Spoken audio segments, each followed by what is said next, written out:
against any service. Hello and welcome to the Political Arena, a program designed to discuss anything and everything about politics, those who played, as well as the people who are watching them play it the way they should or not. I am Mono Balagubo, and today on the program we'll discuss President-elect Senator Bola Tinubu's return from France amidst tensions in the APC as to who will be the Senate President and the House of Reps Speaker of the 10th National Assembly. We also examine U.S. President Joe Biden's bid to contest in the 2024 amidst ageism and polling. And I will be introducing my guest shortly after the break. Stay with us. As suggested in the motion. From 31st January to June 31st, 2023, say aye. Those against any service. Do you know what it takes to lead? Do you understand what is politics? Do you have issues concerning the way we play politics? Do you have reservations about some political mugu? Do you want to serve or be served? Do you want to contest? Do you want to occupy any political office or be in charge of your world? All this and many more are what we discuss right here in the Political Arena, a program where we trash and arrange, condemn and commend, celebrate and blame all that play out in politics. Do not be told. Join me, Mono Balagubo, every Saturday by 7 p.m. to throw more light on why we play politics the way we do and how we can play it better. Political Arena, building a government of the people and for the people. Don't miss it. Welcome back from the break. As May 29th draws near, even President Buhari is eager to vacate Aso Rock. The president-elect has already set up his 14-man committee to ensure that handing over of power goes smoothly. President-elect Tinubu is back in the country and, of course, met by tensions arising from who will be Senate President and House of Reps Speaker.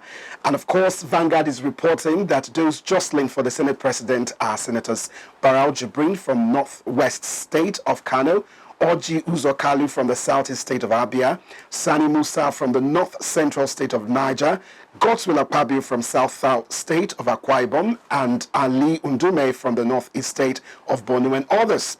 For speakership, those in the race are Rep. AHMED IDRIS from PLATEAU State, Rep. MAKKI YALLEMAN from JIGAWA State, Rep. Adamu Yusuf Gadi from PLATEAU State, Rep. Benjamin KALU from ABIA State, Rep. Peter Akpatison from Edo State, Rep. Mukhtar Aliyu Batara from BORNO State, Rep. Miriam Onuha, Rep. Sada Soli Jibia from Katsina State, Rep. Tunji Olawuyi from Kwara State, Rep. Abbas Tajuddin from Kaduna State, and Rep. Aminu Sani Jaji from Zamfara State. The majority leader from Kano State, Honorable Alasan Ado Doguwa, after the supplementary polls, which he won, has thrown his hat into the ring. Now, the list seems to have trimmed, according to recent reports. Of course, it's now down to a three-horse race, presumably, and of course, with lawmakers-elect queuing behind the trial of the incumbent chairman, House Committee on Appropriations, Aliyu Batara, incumbent Deputy Speaker Ahmed Wase, and former Chairman, House Committee on Intelligence, Aminu Sani Jaji, who made a return to the House after a hiatus. Rep. Mukhtar Batara on Tuesday held a closed-door meeting with President-elect Bola Tinubu, and according to indications from the Vanguard, worries that the office of the Senate President will be flatly zoned to the south, while the Deputy Senate President will go to the north in general. Now, this was also the case with the Speakership of the House of Representatives, which the paper learned will be zoned to the north with no specific geopolitical zone penciled for it. Now, of course, recent reports also hints that Tinubu seems to favor south and not any specific region in the southern part of the country. And as of late, the APC National Publicity Secretary, Barrister Felix Moka, in a statement sent to Vanguard, also revealed that reports insisting that the ruling party is yet to zone the leadership positions of the 10th National Assembly is false.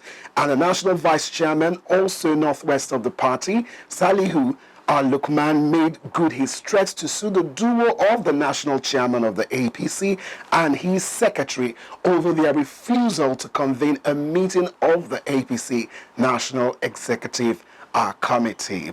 All right, so we'll go ahead to introduce our guest today. Joining us on the political arena is Honorable Kasme Oyibo, who is a former banker turned politician. Good to have you on the program, sir. I mean, amidst some of the tensions in the APC, would one attribute some of these tensions due to the absence of the President-elect, Senator Bola Ahmed TINUBU?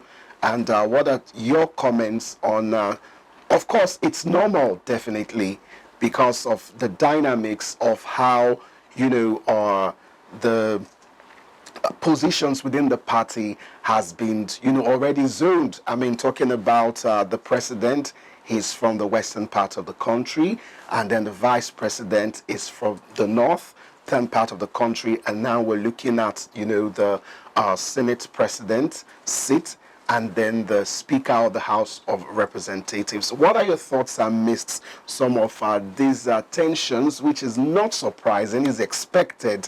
What are your comments? Well, in politics, those of us who are in APC, the way we handle our political mechanism is quite different from the way people outside think about it. You see, you use the word tension. There is no tension. It's a normal politicking in APC. But if you sorry to cut you short, but if you say it's not tension, because there is agitation, because we're talking about representation, because some groups don't want to feel as though they don't belong. You see, it's normal in politics for people to ask. It is normal in politics for people to agitate and seek for. You see, what is politics in the first place? The act of politicking is a choice. By nature, we are all socio-political entity that God has created us. And that is why you look at it basically, say the choices we make in life are free, but the consequences are not free. So if you have choose not to eat food, the consequences of not eating food, you will surely get it. If you have choose not to wear clothes, the consequences of not wearing clothes is there. It will meet you. Now, as it is today in APC, there is a zoning mechanism that actually we must give kudos to the governors from the northern part of Nigeria who stood their ground and said, no, we have agreed that the presidency must go to the southern part of the country. Haven't the north served for 8 good years, so let's move it to the south. And they stood their ground against all odds. And eventually, Ahmed Bola Tinubu emerged as the president-elect. Now, ordinarily, the vice has to go the other way around. So the vice automatically moved to the northern part. You see, the zoning arrangement is between the north and south.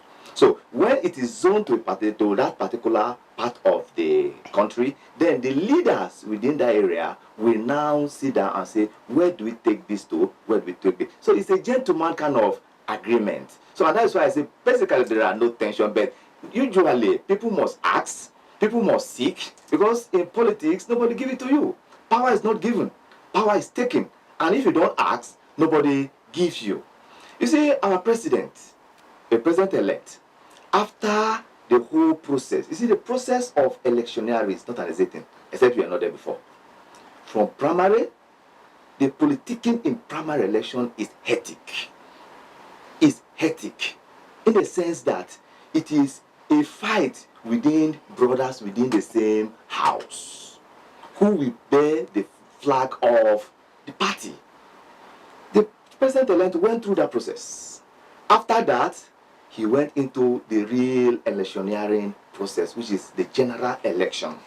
You see, the Electoral Act we just signed into law created a lot of issues for our politicians, in the sense that there was a large time frame between the primary election and the general election. If you are part of the system, you discover that a lot of issues are there. Money is involved because you keep on talking to one person, to the other person, group of persons and group of people from one area or the other are coming. So was that for the good of the party, in the sense that the primaries, the gap between the primaries and the elections itself, do you think that was for the best, or it actually hindered, the whole process of getting their candidates into power? You see, the writers of the law actually knew why they made it that way.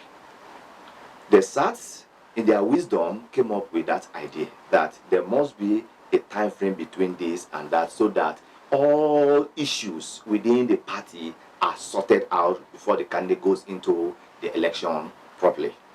Now, you see, when a choice is made, all arrows, all fight goes to that particular individual. Let me take you out to the area of the religious points. Before Jesus Christ entered into his public ministry, he withdrew.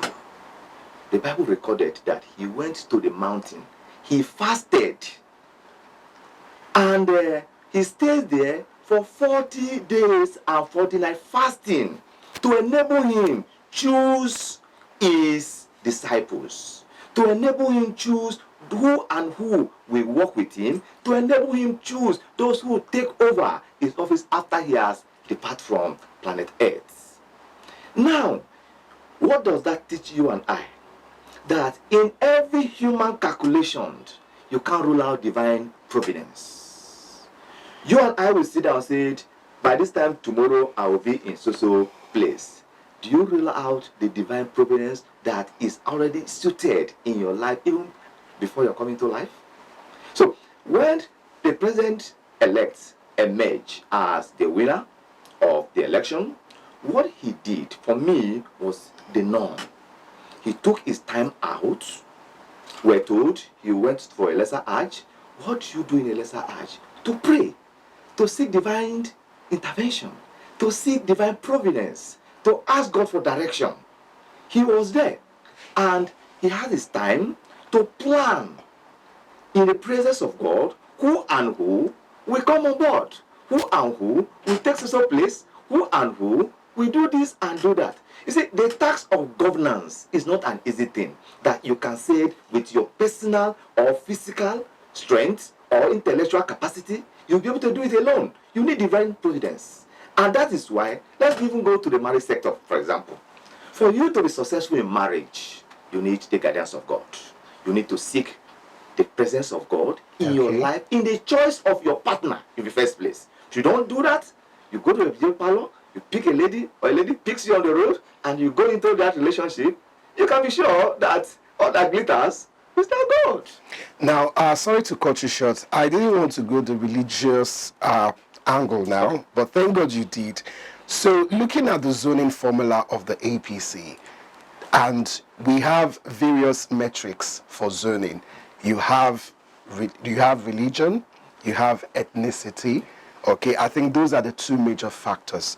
Now, looking at the zoning formula of the APC, I mean, look, one would expect that, for a party who, wants to be perceived as an all-inclusive party with a platform to empower everybody from different sects of background, don't you think it's a bit hypocritical to that the party, just focused on ethnicity and then left out that of religion, because you have the Muslim ticket? I know this conversation, has been digested in the past, but I'm just looking at the zonal formula. How does the party balance all of this? Because a lot of people, no matter what explanations, yes, definitely we know that people getting into power are going into power based on their capacity and not really based on these metrics. But being a religious country that we are,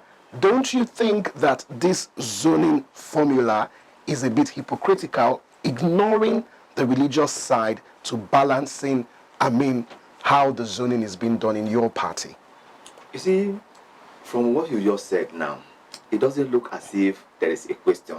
You have helped me in your questioning to answer the question itself by looking at capacity building. You see, let's go to where we are now before we think about any moving forward. Sorry to cut you short. Yeah. Now, you said capacity building.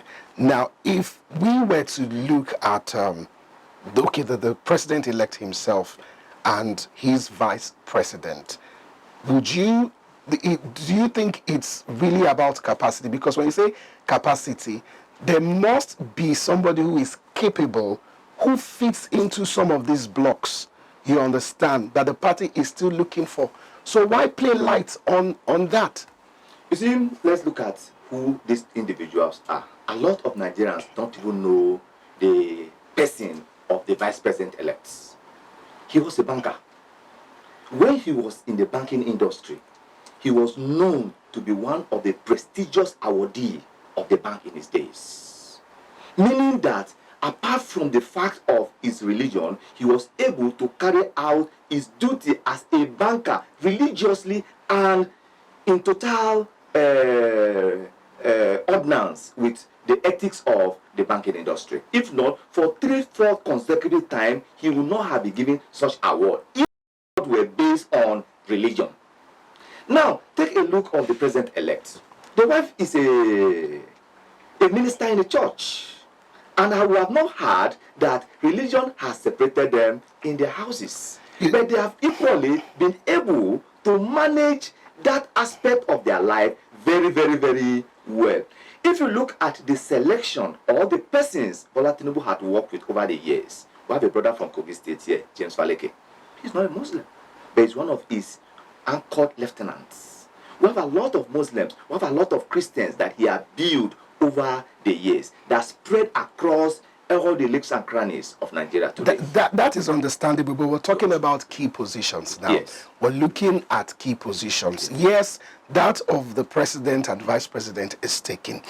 So what we're looking at now is for the Senate president and the House of Speaker. Now, I'm not faulting anything with capacity. Yes, the VP is capable. If he wasn't capable, I doubt if the president-elect would have brought him as a running mate. But we're looking at balancing some of these metrics, you understand, so that people have that sense of feeling that, okay, I don't necessarily have to be in your party, you understand, but I can look at your party and like, oh, this is an all-inclusive.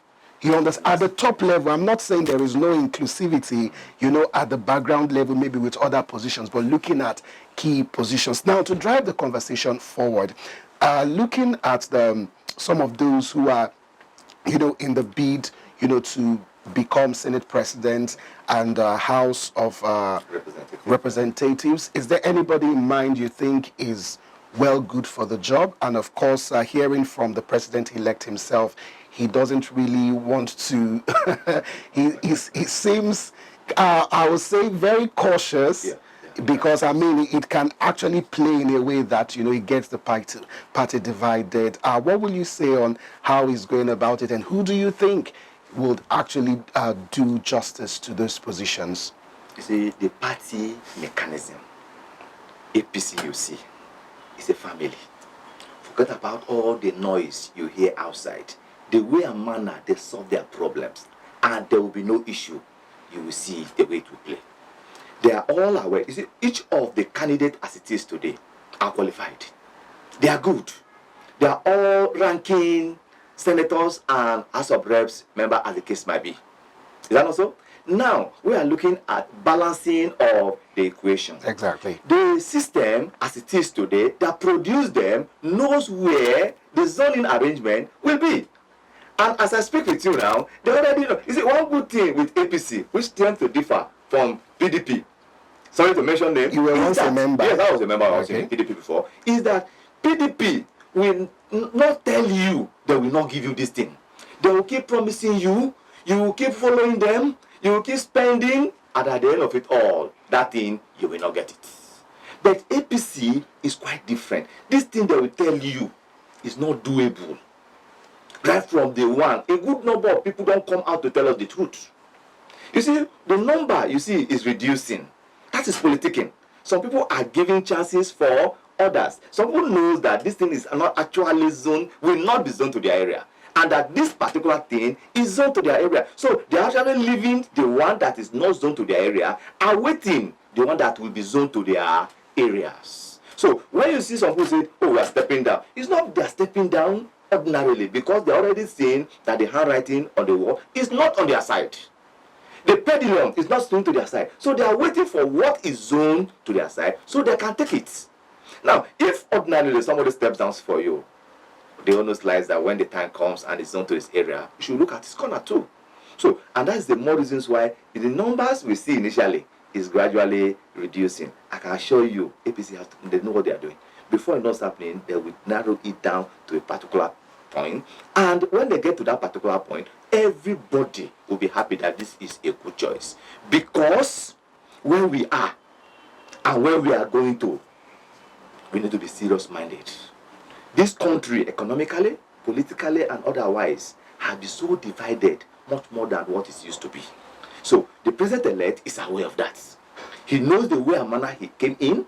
He knows the way and manner so many issues came on board. So he's trying to take his time cautiously to select or appoint or pick who and who will be in a particular place to enable us to start on a fast note. If not, we'll be having problems. Now, take a look at it now. As soon as he returned back, what were one or two things you were hearing? Appointment came up. Dissolution of a APC campaign council has to come up, because you cannot be preparing for inauguration and your campaign council will still be in session. So why is the vice president of the party having issue with the president and the national secretary of your party? Because he was talking about having a national aggregation of members coming together to sort things out. Politics is all about interests. Interests. My interests. Your interest. Every politician that you are seeing today has an interest. You tell me today, yes, I love you. Before I love you, I must first of all love myself. The law of nature. Self first. So all of us has our interests at heart. And we try to guide our interests zealously. These are some of the games you are seeing there. In no distance, as soon as my interest is taken care of, your interest is, some of those won't come up again. They will drop them naturally. It will not die naturally. So in other words, you're saying the vice president of your party has his own interests. He definitely has an interest. And that is why he is doing whatever he is doing. Yes, his interest might be for the interest of his people, because he's representing his people. And there are, before you talk about once you have been elected, your interest is number one, already achieved to a large extent. Now you now carry the interest of the people along, because you are no longer there in your name alone. You are serving a dual, you become a person of dual personalities. One whose name alone does not really matter as much as the shoulder of his people that he carries on board. And that's the more reason, for example, today, some of the places you want to go, your police will not allow you to go. Some of the places, the people you want to mingle with, you can no longer do that again, because you are on the people's mandates. So you must protect the interest of the people as much as possible. All right, we'll take a short break. We'll still be right back with our guest, Honorable Kashmir Oyibo, to discuss further right here on the political arena. We'll be right back. Verse 2023, say aye. Those against any, the ayes have it. Glad to have you back on the political arena. U.S. President Joe Biden has announced that he will run for re-election in 2024, setting the stage for a potential rematch with Donald Trump. The Democrat had been expected to seek a second four-year term and launched his campaign in a video on Tuesday, and he said that it was important that freedoms and rights were under threat and that this was not a crime to be complacent, and that is why he is running. Vice President Kamala Harris, 58, will once again be his running mate. Mr. Biden, 80, is already the oldest president in U.S. history and is likely to face questions about his age throughout his campaign. He will be 86 after finishing a second term if elected. But recent polls also suggest that Mr. Biden's decision to run is a divisive one, both within the party and nationally. An NBC News poll over the weekend found that 70% of Americans and just over half of Democrats believe he should not run again. A majority of the people who said Mr. Biden should not run cited his age as concern, and 48% said it was a major concern.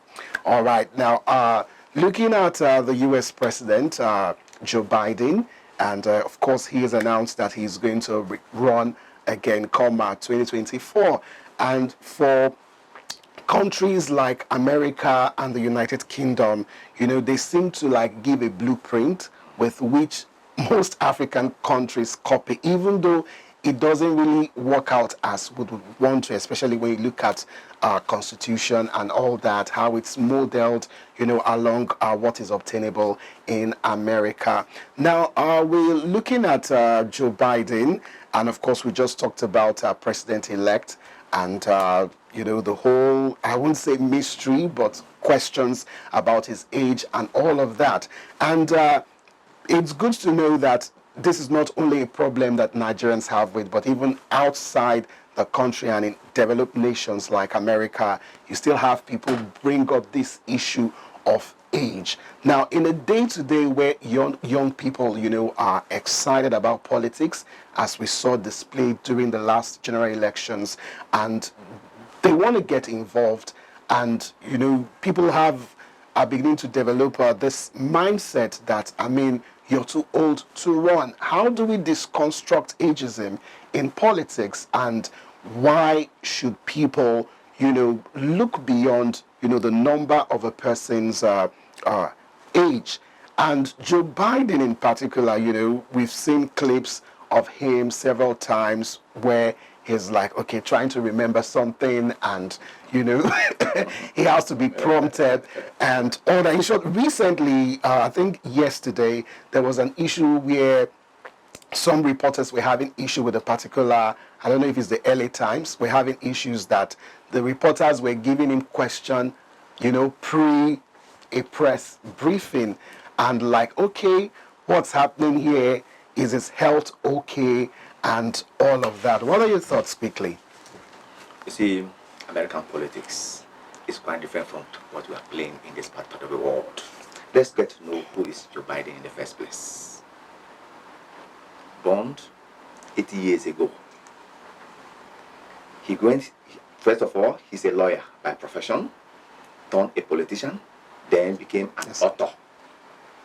He has history of America made us to understand that he's the youngest, the youngest senator in America at the time he got into office. At the time he went into he was in the Senate, he was within the age of, I think it was 29, thereabout. And he spent 39 good years in the Senate. In between the timing, he vied for the flag of the Democrat twice and lost. The second one, that was when Obama picked him as a running mate. And eventually they merged. He served as the running mate to Obama for 8 good years. And while they were exiting, Trump came in and spent his own time. After that, he came back because of the policies of the Democrats. Now, take a look at Joe Biden. He's the only American president so far that has picked a woman as a president, a vice president, and currently a running mate, as the case might be. He's the first president produced from his own side of the country of America. The De La King, from Basis, is the first. So if now we look at age as a parameter to discredit him, one, you must be able to know that he has a lot of forces behind him. One, the women world. Remember some of the policies he signed into law while he was in office, first tenure. Respect for marriage. The women folk took advantage of it. While he was in office, remember too, that he brought to an end the Afghanistan war, which was actually a process. Negotiation was already ongoing before he came on board. And when he came on board, his foreign policies brought in Afghanistan war to a complete halt. We drew all American forces out of Afghanistan, and the Taliban took over the place there quietly. Issues like that were settled. So to him, there's a credit already. Now, if you look at the issue of the COVID-19 pandemic, when he came on board, he was able to deal with it squarely. And America had recession. They were able to come out of recession quickly because of not just him as an individual, the caliber of persons that he was able to recruit around him. Take a look at the football world today. They don't look for young players as goalkeepers. They would rather pick the elderly ones at goalkeeper. Remember the days of Rufai, It was when people were saying, Bufa is old. Our coach there told us that age means a lot at the goalpost, much more than at the playing level. If you are playing football at a youthful age, if you are getting age, you can no longer have the strength again. But wisdom entails you to be able to know where ball goes and where ball does not go at the goalkeeper. That's a different scenario. But now, if you marry it to the politics of America, when Joe Biden came in, most of their international relationships were having issues because of the caliber of person Donald Trump is, and the philosophy of the his own party, which is quite different from who the Democrats are. The Republicans, if the war that is going on in Ukraine now have taken place the days of Donald Trump, what you are saying would be a different ballgame. but most people have the argument that if Donald Trump was in office, that war would not have happened. In the first place. Because, I mean, you remember the meeting he had with the Kremlin? Yeah, and also that of North Korea too. That's true. Yeah, so looking at war and all of that. Now, amidst that, you talked about bringing America out of recession. What about the inflation? You know, that is making price and gas really expensive for average Americans, and some of the issues with the border, which seems to be a talking point for Republicans, like secure the border. We don't want illegal immigrants coming into America and all of that. How do you think, in the midst of all this, he's going to be able to, convince, even members of his party? Because according to recent polling, almost 50% of Democrats are not really in support. Anyway, not because of other things, but solely because of age. Now, if you see the policies of the international policies of Joe Biden, is so friendly. The 4 years he had been in office, you could barely hear issues in America. He chooses his war. He chooses his fight very, very, very well. Meaning that age has actually helped him in that area. One of the acts he signed into law when he came on board is inflation and job creation, infrastructural development. Yes. If America in their time today is still signing infrastructural development into law, means that a lot is yet to be done. He went back, thought of it, believing that these are some of the laws he enacted while he was in the Senate.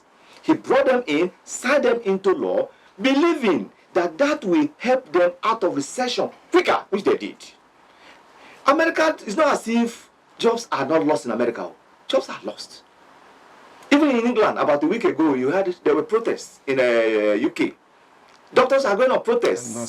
Nurses are going on protest. Protests are naturally every part of the world, except they are not going there before. When our doctors are going on strike here, the lecturers are going on strike, people are looking as if it's just a Nigerian affair. Don't compare our nurses and doctors to those outside the country. Okay, let me give you the situation is different. Let me give you an instance of Finland. In Finland, for example, it's one of the smallest nations in the world. And in Finland, let me tell you, one of the professions that is highly respected and highly paid is a teacher. For you to be employed into their teaching cadre, you must be a professor to be at the primary school level. But here today, it's a different ballgame entirely. Let's leave that aside. Let's go to the Americans as they play their game. As we're talking about this issue of age and no age. Yes, if the Americans sit down among themselves and look at it and say, look, the way this age is going, this man might not be able to give us what is expected. Amuse themselves. It's the party affair for now, because he has to fight for the party ticket. Although most of them, the way their party structure is that it's more or less like an automatic for the incumbents. Exactly. Yes, so you don't compete with even recently, Barack Obama, endorsed his re-election into office. So it's most likely that he's barely going to be challenged. Now, to wrap up, on the other side of the political spectrum, talking about the Republicans now, are giving all what we saw with Donald Trump, and of course, he's like amongst his the Republicans, he has a higher percentage, of picking up the Republican ticket. How do you think this will fare? If the Republicans make that mistake, they have given Biden a free ticket directly. It becomes an automatic as soon as the party gives him that particular ticket, because the Americans have not come out of the shock they got from the hands of Donald Trump. The international organizations have not come out of the shock that Donald Trump dragged Americans into. Come to think of the policies Nigerians even pass through. You know that a lot of Nigerians live in the US, who does businesses in the US, and most of them, during the era of Donald Trump, never find it funny. And now you want to bring such a person on board, they will kick against it vehemently. Most of the business owners of Nigerians or outside Nigeria or African setting or in Europe that are living in America, today their business are stable despite the economic challenges left and right. Immediately after the COVID-19, they were able to come out of it quickly because they were choosing their issues freely and at a time they address them, not going into unnecessary fights that are not to the betterment of the Americans. So if the Republicans choose to go that way, which I don't know whether they will eventually do that, but if they do, then they make it easier for the Democrat to conclude. All right, and that is where we draw the curtain on today's edition of the Political Arena. Once again, Honorable Kashmir Yibo, thank you so much for being on the program, and we do hope that subsequently, especially as politics in the state begins to kick up and move up to a top-notch level, we'll have you to break down some of the happenings in Kogi State. And once again, thank you so much for watching the program today. I want to thank our producers, our cameraman, and all our crew at Malachite TV. Thank you so much for making this program a huge success. A big shout out to Matthias, Jonah Malik, and Richard, and Mr. Sadiq, and Faith, all of you at the background who is doing all the work to ensure that this program is a huge success. Thank you so much. Do remember that you can follow us on all our social media handles, which is now displaying on your screen. At Facebook is MLC TV, and on YouTube, Malachite Television. And of course, on Twitter, you can also find us there. Okay, and my name is Mono Balagu. We'll see you next week, and enjoy your weekend. Once again, thank you for watching.